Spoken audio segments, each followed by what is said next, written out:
Mao na ni ang katotohanan. Magkuha na kog health card guys sa mga wala nakabalo adto lang muog Agdao Public Market. Second floor, so nagabaktas na ko ani.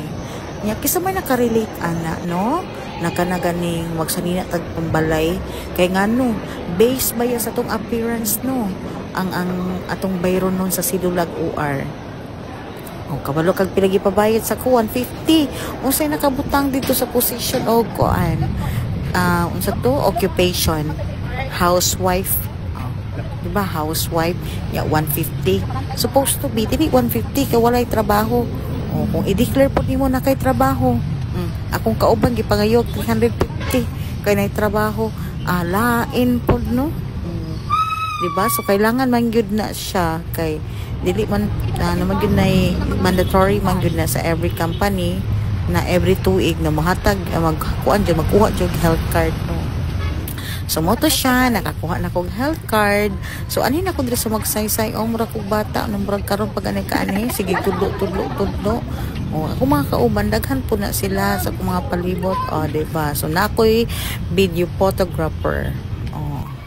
Yan nagpambalay na ko ni guys kay kuno lagi daw na di kaabot og 100 ang bayron no naunsa man di ay kung kabalo man di ko nag-exam na siya wa may kodigo tan-awa naguna-huna pa na siya labad kong ulo exam man di ay no wa pa ko ka study pagkagabi baktas sa pud ko ani guys kay nangita ko kuan ani kay pala minute lagi na ako kay nakakuha na ko ani dali ra kaayo ang problema lang gud ani madugay nang kakaning pila-pila gani kay siyempre, nag-una na migpila dito sa Agdao kaganina kay lagi daghang kaayong tao kay coming na kay sa dihang layo pa kayong schedule dili magkuha sa bagay na ako yung mga rason nga nang wa ko nagkuha og sayo kay nagubag akong tiil sa sobra kaarte ning hubag ang cuticle kay wa nakuha og tarong kay gabi lagi kadlawon magkuha og cuticle dili ba ko nagapalimpyo guys tawon sa parlor kay mahal kaayo sumoto guys init na kay around mga 8:30 AM na siya so pauli na mi doon na sa among balay